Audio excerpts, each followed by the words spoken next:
Hello and welcome to the North Bank podcast, where as ever I'm joined by Stef and Chris. Hi guys. Hello. Hello. Stef, you were at the game yesterday evening. Preston, how was it? It was foggy. It was mizzling. Okay, is that it was it? that Did you fine see it? rain. It was that fine rain that gets you wet really, rain. really We wet. call that wet rain in Ireland. No, it was really good. It was a long old day. I got back at about 2:30, 3 this morning. Ooh. But it was all worth it. It was because it went to 0 credits, and there was a real mix, and we had the whole end at Preston. It was a really nice mix. There was clearly lots of families and lots of kids who were there. It's half term in a lot of places. It's the main reason I was there, and so it was just really positive vibe. And then couple that with a good performance and some particular sort of key moments, and it was all good. Good. Chris, did you watch the game at home? I did, yeah. I could see it through the fog, thankfully. Well, it's better than me because on Sky Plus, every other game was available on Sky Plus. The Arsenal game was supposed to be available on Sky Plus, but it wasn't for me. I know that from Twitter, a few other people had similar issues. I just couldn't be bothered then looking for another stream, so I just stuck it on the goal channel. So as the goals came in, so I didn't actually see the game. But this podcast we will talk about yesterday's game because it was a decent performance, good result, interesting team selection that works quite well in the end, and then we'll look ahead to Newcastle lunchtime kickoff on Saturday, obviously. So team news. None of us got the correct team. Well, actually, two of us didn't predict it. You predicted it, Steph, so you didn't get it right. Setford in goal made his debut, 18 years of age. He would have played against Bolton, but he was injured for that game. So that was nice for him, and to get a clean sheet, that's a great way to start. Just on that, Steph, because I know was it Porter? Jack Porter is he the name of the guy, the 16-year-old? He did look a little bit nervy at times. Well, he basically looked like a 16-year-old, so I'm not going to blame him for that. How did because away at Preston's very different to home against Bolton. Yeah. How did Setford appear, like personality-wise, presence-wise? He seemed quite confident. He seemed, full of beans, and He looked like a good number 2 keeper. Okay. And he looks, which is ahead of where he should be at 18. Well, yes, absolutely right. But, maybe that's the strength in his character. He didn't seem to exude any nervousness.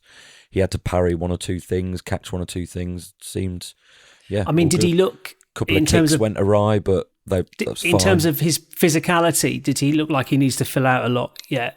No, not to the same extent that Jack Porter did against Bolton.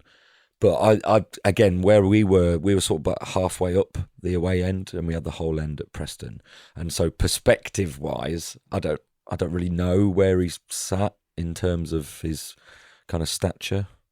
But he wasn't notably a schoolboy playing nothing football like in a men's match. Good. Okay. So Timber started at right back. Now, of all the all the player selections, that's the one that irks me most at the start. Like, even if he was fit, great. But what the hell is he starting for when you've got the guy Nichols who played started the game against Bolton the previous round? So Timber, Saliba, Kivior, Zinchenko. That's pretty strong back four there. If you just look at the names, obviously Zinchenko has barely played at all this season. So I can understand him starting the game instead of Lewis Miles Skelly. I have no issue with that at all. I think that's fine. I think Miles Skelly has had quite a few minutes for an 18-year-old left back and done very well. But I think Zinchenko's as important that we get him up to speed as well, just in case. It seems to be a bit of a like a cursed position for us at the moment, left back. Nice to see Kivior play in what is his position as opposed to left back. And again, he got 2 assists on the day. He's now our 3rd highest assister of the season. I think it's just on 2 from yesterday, but anyway. So strong. Jorginho, Marino, and guys, you can help me out here because I said I sat down to watch the game, but was prevented from doing so because of technology or whatever. I've got the BBC mapped out Jorginho, Marino and Nwaneri as a kind of midfield three with Sterling, Jesus and Martinelli as a front three. Where did Nwaneri play? What was his position? Because that sounds to me like he's more of an Ødegaard replacement there, yeah? He was in the full-on Ødegaard role, and I noticed, just generally watching the sort of patterns of play at the start and seeing where everyone goes, Zinchenko was doing his thing of stepping into midfield. Timber was at times as well. Because the first thing I noticed about Nwaneri was I worried that he was maybe a bit rigidly staying in that kind of right eight position. And I wanted to see him maybe, move and occupy space when it sort of became available. But maybe that was just a kind of, the first part of the game where we were sort of trying to establish our sort of position. Arteta said something interesting after the game about Nwaneri that it's got kind of greater significance because of what you've just said then. I've just connected the two. He said that Nwaneri just goes looking for the ball. He wants every possible involvement in it. So that would suggest to me that Arteta told him to stay rigidly there to begin with, but he just couldn't. His natural game just couldn't allow that. So but Arteta was presenting it as a positive, look, he's a player. Well, yes, because I'm glad we're talking about Nwaneri because he really was the sort of standout sort of talking point. But it's only Preston, Chris, wasn't it? Yeah. Behave. Come on. Yeah, he's a 17-year-old kid, and he's man of the match. Man of the match, and by a distance. Boy of the match. It's a funny thing, isn't it? Like, we're not experts, but we've watched countless hours of football, and over time, you can just see, like, that he's got something. That there's definitely something there, and he doesn't look overawed by it. He doesn't look. You said about the goalkeeper, the difference between Jack Porter's frame and Tommy Setford's frame. Like, he's just got it. Yeah, he's not the tallest, but it's not about that. It's about the way that you carry yourself. It's about the way that you. He's not like Fabio Vieira. No, Fabio Vieira definitely. There was something too a little slight. bit too slight there. Yeah, absolutely right. And Nwaneri, like you say, he's going for the ball. But what also pleased me was as well, and I think this led to a couple of the goals, particularly Havertz's header as well. The differences between us and Preston, and Nwaneri typified this, was that what we did when we lost the ball, he would snap into it. He wasn't. No, not many people are. He wasn't as aggressive in the straightforward press, but in terms of the recovery press, if that makes any sense. When we lost the ball, he was 100 miles an hour trying to win it back, and it. Well, that's the pep, isn't it? Win it back within 5 seconds, otherwise, then the whole team drops back. And that was a really pleasing thing to see. And like you say, then when he's got the ball, he's got the touch, he's got the vision, and it's just his goal was like a thing of beauty as well. And I think I read it and I didn't make a note of it, but he's the first player in a long time to score on his first 2 starts for the club. Yes. I don't know who else did that, but I should have made a note of it. But 2 starts, 3 goals. He's now our 3rd top goal scorer this season, by the way. And the goal was brilliant. I mean, I've seen him score that goal 2 or 3 times previously for the England under whatever it is team and for the Arsenal under whatever it is team. You've seen that goal. So it's very Saka-esque in the way he just shifts it across. Doesn't beat a player necessarily, doesn't have to, just creates a little bit of space and there's few better sights in football than a keeper rooted to the ground, just staring as the ball sails past him into the top corner. It's like, okay. That was exactly what signified to me how good it was, because it was so well hit and it was so well curled and all that kind of thing that the keeper knew. He was only about a foot away from doing it again. Yes. Well, he hit the bar, didn't he? One on the bar, that was Clipped our the end. bar. Oh my God. And the thing is, the keeper knew that he was going to take but that you can't shot do anything about it. And he still couldn't move. No. That was the beauty of it. And I did say, like, it just showed me, it reinforced the idea that he should have had more minutes up to this point. And I know who put the tweet out that compared to Saka, I think he's played more minutes at this age than Saka has had at this age.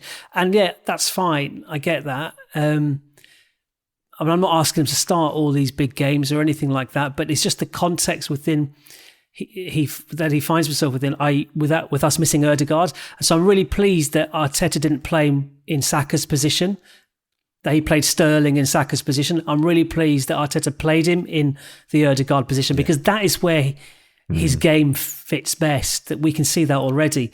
And I know, Chris, and you may well have been just... joking. No, I don't think you were. I think it's only Preston, boys. Calm down. But like, it'd be interesting to see now whether any of us pick him in the starting lineup against Newcastle at the weekend, because Ødegaard is rumoured to be earmarked for the flight to Milan, so he'll be on the bench for that game.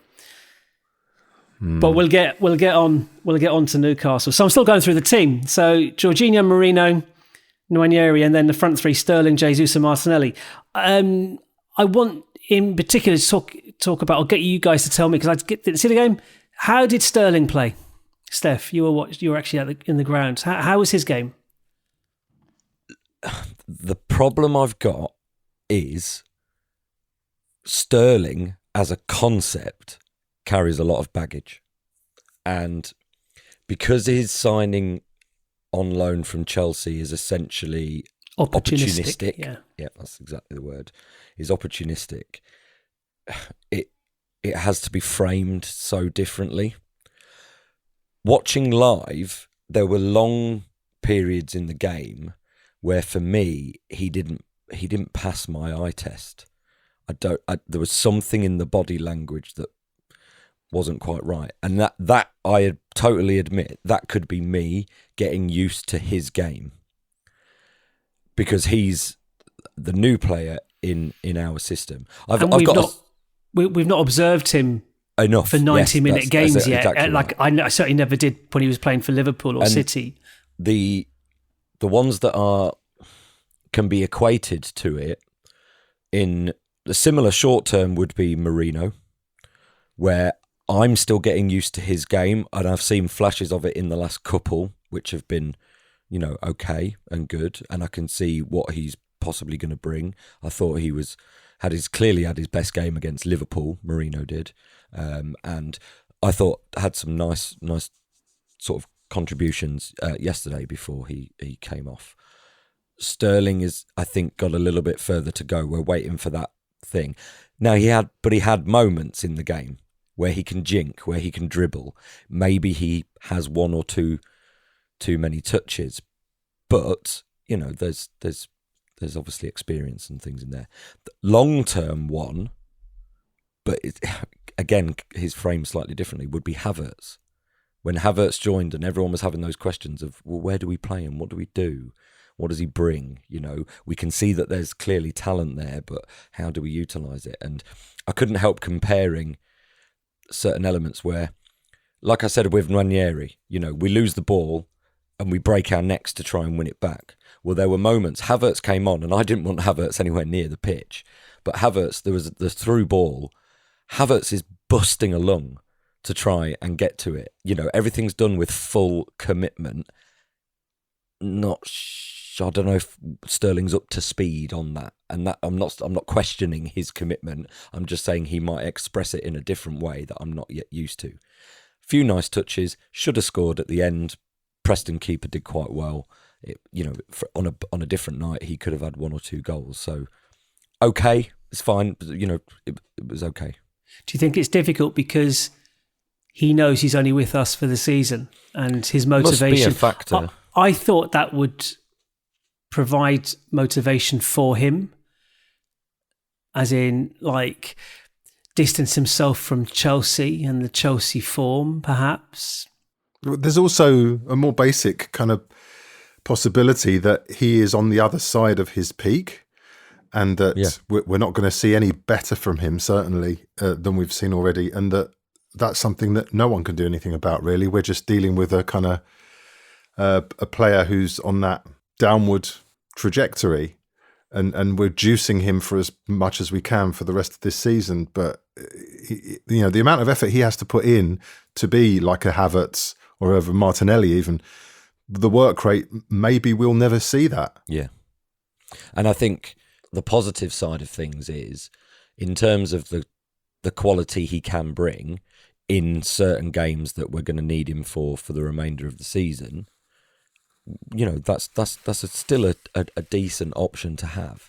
And he's probably in the same vein as those other players. Gabby Jesus is probably a little bit closer. Zinchenko's perhaps another. But, the point of a squad is that they're able to, share the load, carry the burden and all those sorts of things. Yeah, I'd still rather have Sterling coming off the bench ahead of Eddie or Reece Nelson. So yeah, I think so. It kind of lifts the floor level of our squad, even though he's not produced the goal yet. But I think that's coming. You've got to. Well, it has to come really. Surely he's too good a player not to have some kind of output ultimately. And Jesus, I gave him a little positive reference against Liverpool. I thought he did quite well. Or was it Liverpool? I can't remember now. The last game he played, I thought he did quite well. He was a bit unlucky with a couple of opportunities. It might have been the Champions League game, actually, thinking about it. He got his goal and an assist. Yep. How was he live? Yeah, I mean, actually, probably a similar sort of performance to Sterling, really. Showed flashes. There was a bit we noticed, again, fairly early on in the game, in just the different roles that he and Havertz play as a centre forward. Because you look, Havertz is a tall centre forward who's extremely good in the air. So if you want to go long, Havertz is going to win headers and get flick-ons and all those sorts of things. Whereas Gabby Jesus isn't that kind of player. So anything that goes into him, it needs to stick. And there were occasions when it wasn't early on that we noticed, and while we had the conversation that people I stood with. And we said the same against for Martinelli against Liverpool, that, those touches, losing possession can be punished by better teams. Preston played some half decent sort of patterns at times, but you could see that there was just a huge drop off in quality in order to finish off those chances, and that's fine. It was a professional performance from us, but yeah, Jesus is just that level below now, I suppose.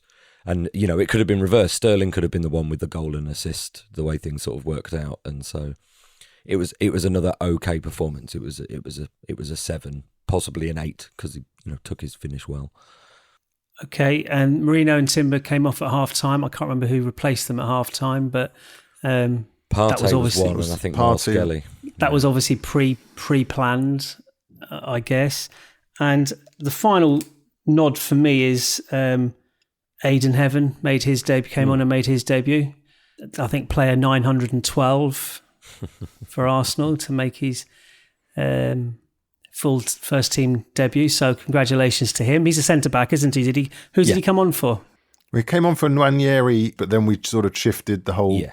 Kivior moved to the fullback position and Heaven went in the middle. Yeah. How did he seem? Yeah, seemed fine. He's quite combative, quite front foot. He's probably more of a Gabriel than a Saliba from what I saw, but that could have been youthful enthusiasm taking over. He looked all right. Okay. Chris, what's your overall takeaway then after having watched the game on telly? Steph's talked a lot about being in the grounds. What was it like watching it? I think for me, there's a sort of, really, it wasn't a competitive game in the sense that we were very comfortable throughout. And I just look at it as a great way to get more minutes into legs, particularly, as we were saying, the sort of squad players, Sterling, Jesus, Nwaneri, Merino, who I think will probably start on Saturday. So it was with an eye always on the Newcastle game and not getting any more injuries, obviously, which I'm sure we're going to talk about. But amazingly, we didn't. No, but that's the major takeaway for me, is that we seem to be on a kind of... Our luck has turned. Possibly. And I'm touching every bit of wood You should have seen everyone's faces when Saka was getting ready to come on. Why? Going, really? What are you doing? Because you were waiting for a Preston nobody to make a name for himself and put in a reducer on. Well, there was one moment, but I can't remember who the tackle was on. It might have been on Jorginho, actually, where there was a Preston player who thought he was fouled, didn't get the decision, so then was basically on the rampage for 20 seconds until he lunged into an Arsenal player. Again, I think it was Jorginho. And you're just thinking, like I say, that's the risk, isn't it? I mean, we haven't sort of mentioned some of the other games. I don't know if you plan to talk about them, but it was quite a costly evening for some of the other teams involved. Well, and yes, but Spurs, Van der Ven went off with a muscle injury. Man City lost Akanji in the warm-up and Savinho during the game. I didn't realise that Doku and Grealish and De Bruyne won't be back till after the international break, which is why he kept Haaland on the bench. Yeah. He's like, Pre-planned. well, I can't. He's my golden egg. Yeah, it's. And I looked at, they're away to Bournemouth, and I don't want to be disparaging about Bournemouth having just lost to them, but if they could repeat that result at the weekend. So again, listening to another podcast previewing the weekend, that is the fixture in English football history that is the most one-sided, where Man City have absolutely thrashed them. I'm even more convinced now Bournemouth will win. All we need is John Stones to haul someone down on the halfway line. Or not score an injury time and get a winner. Straight red. Ha. I did, because I couldn't watch the Arsenal game, I did actually watch quite a bit of the Spurs Man City game. Oh, yeah. City's kids are amazing. Oh, my God. Shock. They're just so good. You do shock me. They're so good. That Rico Lewis, everything went through him. Everything went through him. And I know he's one of the more established youngsters there at the moment, but there was a guy, I want to say O'Reilly, I don't know. I think it's O'Reilly, a 19-year-old in midfield. And I mean, he just looked so good. There was is it Jack Clark? I'm not sure of the names now.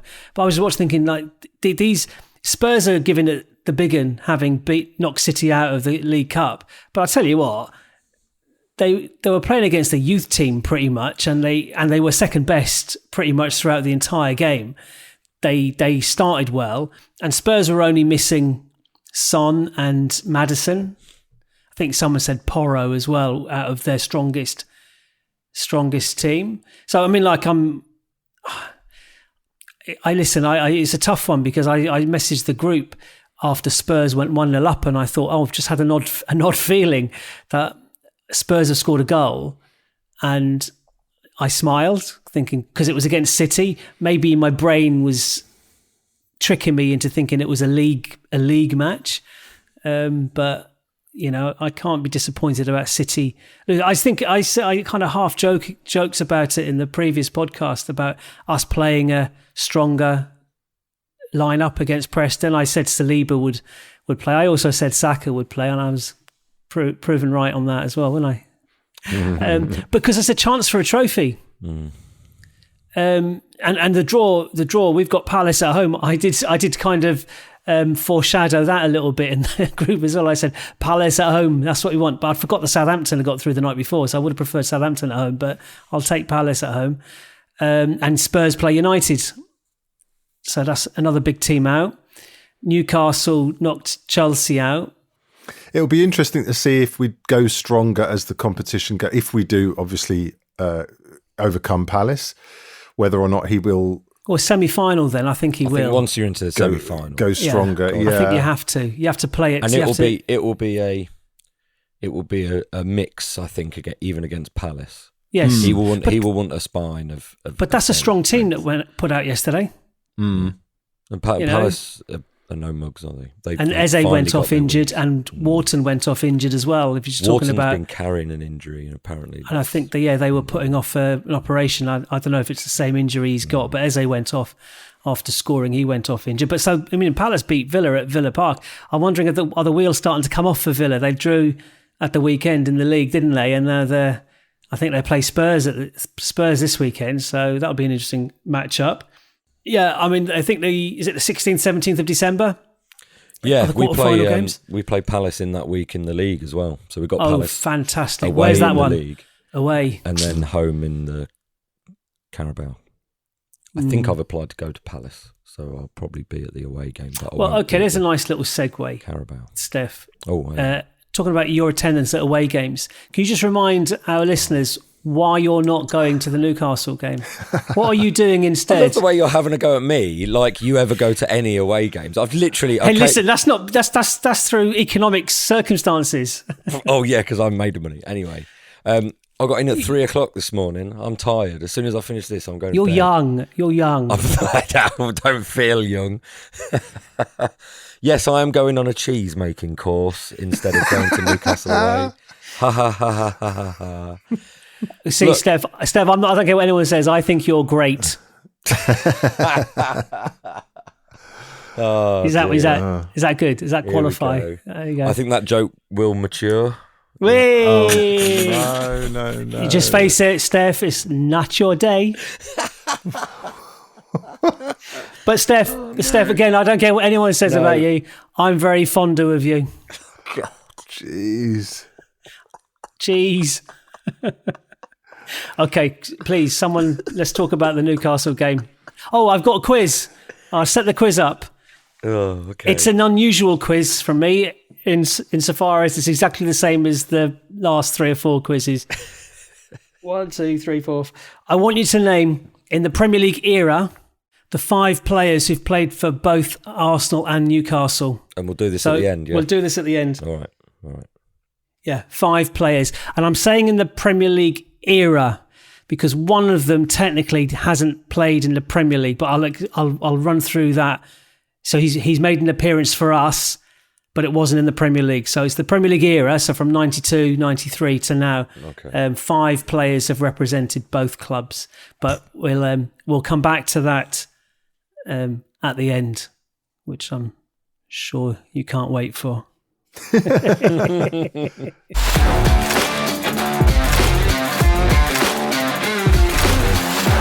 Right, okay, so it is Newcastle. Our next 2 league games are away at Newcastle and Chelsea, and they played each other 2 games in a row now. They've just played each other. Chelsea beat them in the league at Stamford Bridge 2-1, and Newcastle returned the favour and beat them 2-0 last night in the League Cup. Newcastle are missing Lascelles, Botman, Callum Wilson and Kieran Trippier. Anthony Gordon went off after 70 minutes yesterday. I didn't hear whether that was injury related. I know that he missed the Chelsea game at the weekend because he suffered a slight muscle injury in training and they didn't want to take any chances. I'm assuming he's fine for our game. It would be nice if he wasn't fine for our game, but I expect him to be in the starting lineup. Newcastle are not having the best of times at the moment. They've kind of roundly criticised for their summer transfer dealings. There are all sorts of contract issues with Isak, who scored again for them last night. Would love him at Arsenal. They're sitting 12th in the league. Nice symmetry about their games. 3 wins, 3 draws, 3 losses.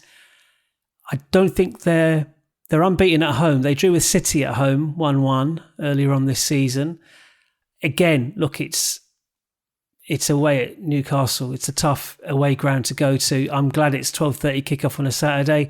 I'm glad we're going into it with a bit of renewed confidence, perhaps, a bit of momentum after last night. And there were positive aspects to the Liverpool game as well, considering players that were missing and went off injured. In terms of injury news for us, pretty sure Gabriel's fine. As you said earlier, Chris, I heard as well that he actually was available for last night, but Arteta sensibly, for once, decided not to risk him. And in fact, Ødegaard could be on the plane for our game against Inter next week. That would mean that a Calafiori, I guess, has an injury. That's about it. Who am I missing out on? Well, the other kind of perma-injured players like Tomiyasu and Tierney, but yeah, but they're not going to impact the first 11 necessarily. So no, it would just be Ødegaard. So, Chris, well, first of all, what are you thinking about Newcastle away on Saturday lunchtime? I suppose I'm a bit more confident, like you alluded to. The last couple of results seem to, have steadied the ship. I'm just a bit more confident than I was, say, after the Bournemouth game. So who do you think Arteta will start the game with then? Well, for me, the doubt is with Ben White at right back, because I'm not sure whether he is still carrying an injury and that they're going to protect him. So I don't want to see the midfield that played at Bournemouth, the three big guys. No. They're basically three DMs. So for me, it's either Partey or Merino with Rice as the sort of double pivot.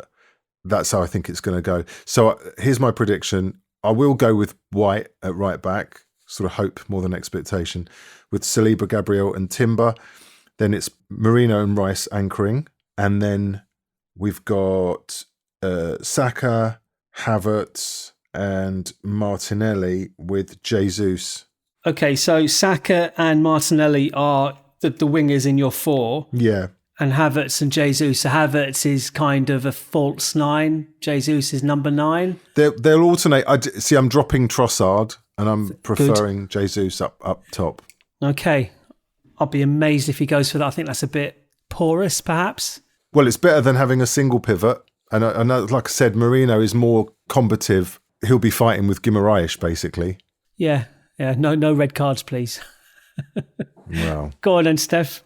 Well, I mean, the first thing to say is there's a part of me that's slightly glad I'm going on a cheese-making course, because I'm still traumatised by what happened last season with the goal that was disallowed on 3 ridiculously long VAR checks. And this is in a game where I felt Havertz easily could have seen red for a lunging challenge. Guimaraes Bruno definitely should have seen red because he basically forearm smashed Jorginho. And it all adds up to this bit of spice. For some, since the Saudi takeover, there's this weird kind of hatred, not too strong a word, but, there's a clear dislike amongst the players who have obviously, gone toe-to-toe in various instances. The benches don't seem to particularly like each other and the way they conduct themselves. There's been controversial incidents in games. It's the only place I've seen trouble amongst fans or between fans in recent years. So there's something really sort of sour about us, which is why I'm like you. I'm absolutely delighted we're playing at 12:30 when it's basically still bloody breakfast time for most people, and they haven't had a skinful of lager all bloody day and all going to kick off. And you hope that maybe translates into a more sedate game itself. Although I hold my breath on that one. So yeah, we've got Jared Gillett on VAR, the Liverpool fan. I don't care who you name. They're all incompetent. It's whatever. But I do think that it's all well and good as having a good game against Liverpool. Although Liverpool, they tried to play football. It wasn't a particularly aggressive game apart from that weird Van Dijk moment. And then we played Preston, again, a fairly comfortable game, routine, very professional performance and a good one, but it was okay. And so I can see Newcastle trying to take it to us, and not necessarily with full-on spoiling tactics, but will certainly offer a completely different kind of opposition to the ones we've now built this confidence with. But I'm hoping that confidence can carry over. Team-wise, is Gabriel really fit and available? Definitely. Apparently so. Right, so I will adjust it, because I was making adjustments based on him, because I was thinking if he was missing, I think Arteta will still want to keep Saliba on the right side, and then it's like, what do you do with Ben White? So it all got a bit complex, but now that seems to have simplified it. So I think Raya in goal, obviously, White, Saliba, Gabriel, Timber, back 4. I've gone Trossard, Partey, Rice, and then a front 3 of Saka, Havertz, Martinelli. I wonder if he'll go Merino. But then I don't know, for all Merino's good touches, he did get a heavy tackle again at one point last night. And I just wonder if they're still going to manage those minutes. Partey is playing really well. He came on against Preston. Is that part of him ticking over? I just don't see him dropping Trossard. But like you, I also then worry he's going to play the 3 DMs in midfield, and that's not dynamic enough. The other players press and can contain Newcastle well if they're on it, if they're completely switched on, without the need to go for that. That didn't work against Bournemouth at all, and we don't necessarily need to see it.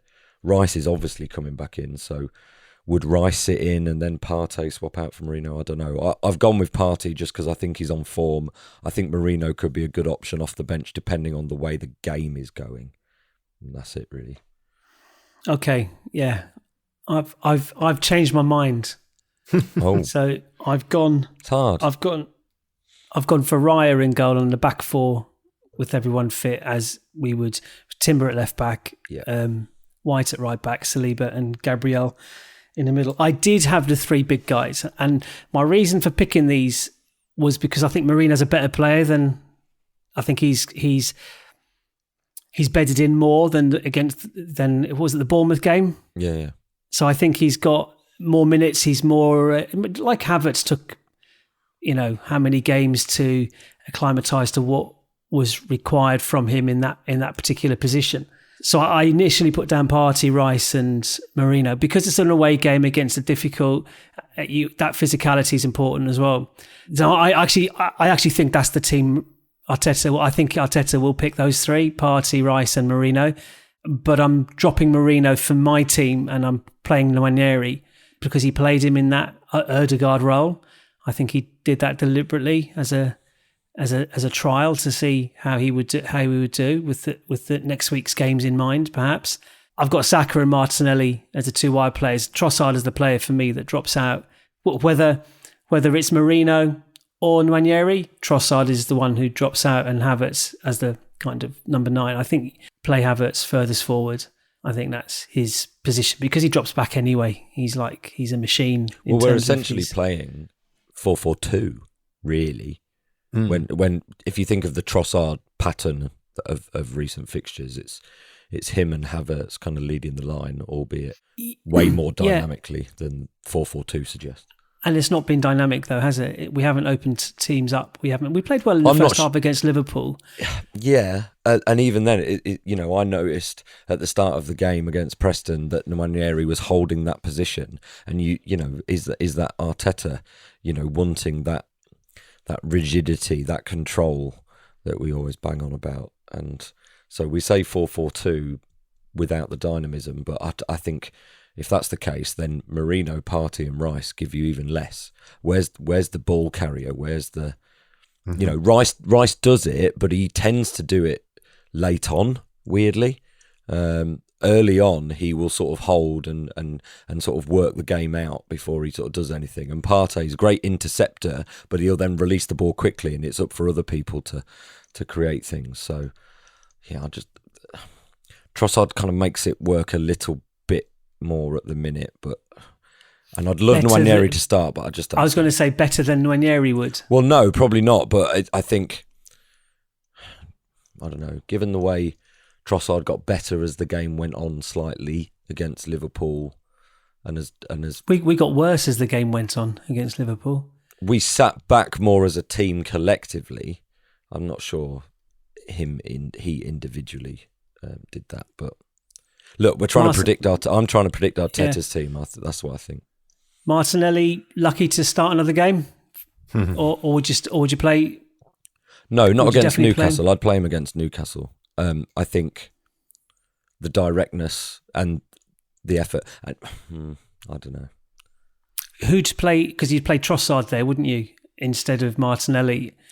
Well, I'd play Jesus there probably instead of Martinelli. Sterling's probably ahead of on the left-hand side, isn't he? Yes and no. An up-to-speed Sterling would be an ideal replacement. But they're not, though. That's the thing. Everyone's at different kind of phases, aren't they?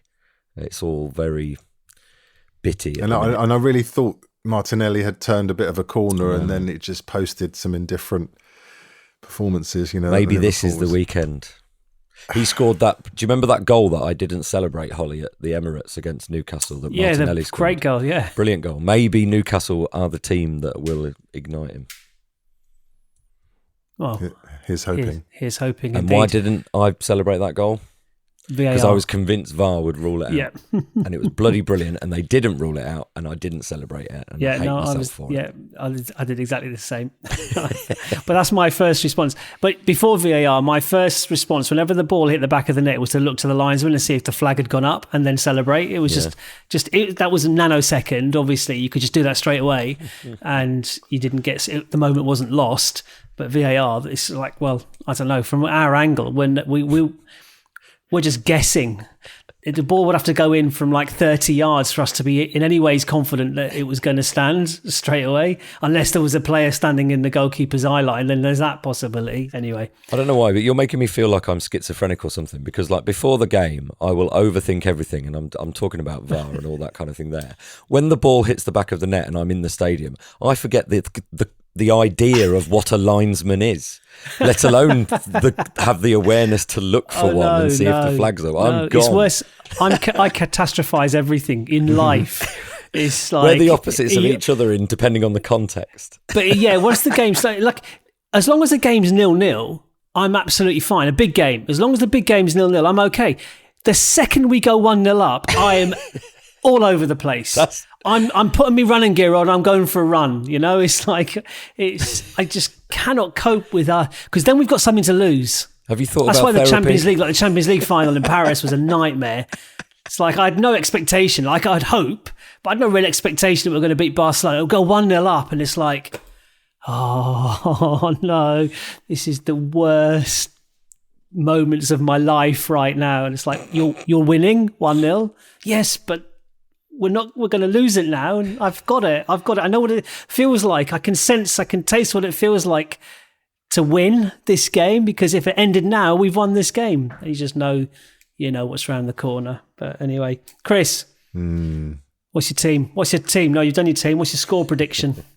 My score is a squeaky 2-1 to the Arsenal. Okay. Steph, I'm going to reach down the microphone to Norfolk and wring your neck. What's your score prediction? Okay, well, I'm preparing for you to do that then, because I'm going 1-0 Newcastle.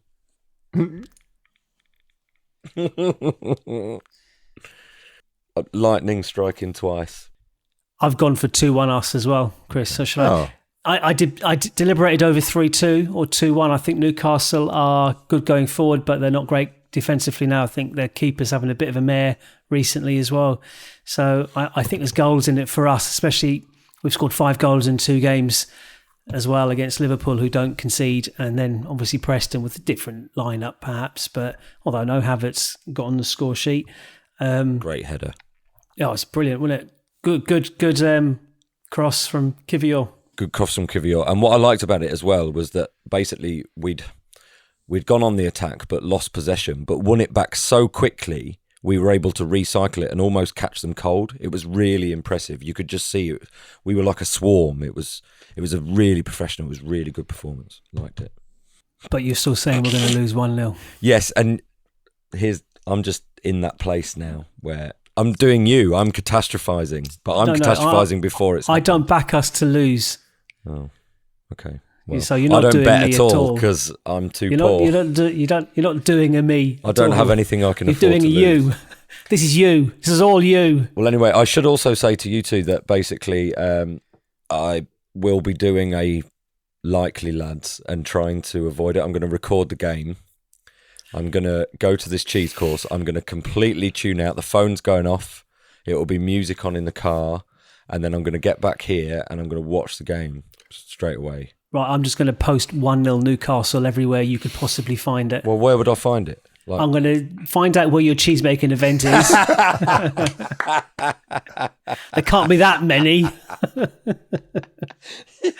I'm going to get a plane. I'm going to get a banner, fly it over. Right. Quiz. So, 5 players to have played for both clubs since 1992. I think I've got all 5. And I'm showing you it on the screen. I know anyone listening can't hear that, can't see this, but I am showing you that I wrote this down. So Willock is one of them. Joe Willock. Yeah, 105 games for us, 112. Did he play 105 for Newcastle? games for us? Yeah, that's quite impressive. Off the bench probably a lot, but Mikel Merino. Yep. I got the obvious one who's still playing for us. One. Yay, not like Sterling last time. Oh, do you know what was really funny? When we were driving up to Preston, so there's 4 of us in the car, and we're talking about the Liverpool game and how, only so many players. They did exactly the same thing with Sterling. Just had no idea. No one could think of it. So anyway. Why are they not listening to the pod? That's not the point. That is very much the point. So the other ones are Debussy. Mm-hmm. Yeah, 31 for us, 43 for Newcastle. Only 43 for Newcastle. Yeah, blimey. And we know why he was with us for 4 years, but only had 31 because who dumped him into a advertising hoarding? Arnautovic. Mm-hmm. Bloody hard. Stoke. Ugh. I feel like Newcastle are the new Stoke. The way they maybe. I thought we were the new Stoke. Bruno's for it. Oh well, according to the press, yeah, sure. Sol Campbell. 187 for us, 7 for Newcastle. 7. And this is the one I had to add the little caveat to. So is it Andy Cole? No, it's not. Oh, right, okay. No, okay. So this guy's still at Newcastle, but he went out on loan at QPR last season, and I can't find. I did look. I couldn't find. I think, as far as I'm aware, he's still back at Newcastle. He was on loan at Norwich 2 seasons ago. He's played 171 times for them and once for us, but it wasn't in the league. So that's why I said Premier League era. That was the. So he's still there. He's 29. He's still with them. 29. Yeah, you'll know him. You'll know it. You'll know the name, obviously. With you'll know Newcastle. Is it Isaac Hayden? It is Isaac Hayden, yes. Hayden. I was going to say Malcolm McDonald. Who's that? Just one for the over 50s. The octogenarians. Yeah. Someone's just woken up in their armchair, sucking a boiled sweet. I remember Malcolm Doris, McDonald. did you just say Malcolm McDonald? Super Mac. Yeah. Yeah. So there you go. Isaac Hayden is the number 5. I'll try and get a quiz that's not about which players have played for both clubs. It's Chelsea mix next, it up isn't a bit. it? God's I'll mix sake. it up a bit. Chelsea. There's going to be a ton load of those, isn't there? With some of the dross we've bought. Yeah, that's true. Yeah. Well, we've got at least one of them at the moment. 2. Have we got 3? 3. We've got 3. Sterling. No, I thought of him. Jorginho's. Oh, and stop it. Havertz. Yeah, there you go. Anyway, so we're getting better at our Chelsea dross, I guess. Right, anyway, listen, Chris, enjoy the game when you're watching it. Steph. I will enjoy the game. Make cheese. Thanks for listening. We'll catch up again on Saturday evening, maybe, when Steph's finally got around to watching the game. Part-timer. Anyway, cheerio. See ya. Bye. The North Bank, an Arsenal podcast. Subscribe, rate and review on your app, and find us on Twitter, Instagram and TikTok at NorthBankPod. Email hello@thenorthbankafc.com and check out our website, thenorthbankafc.com. Produced by The Podcast Company.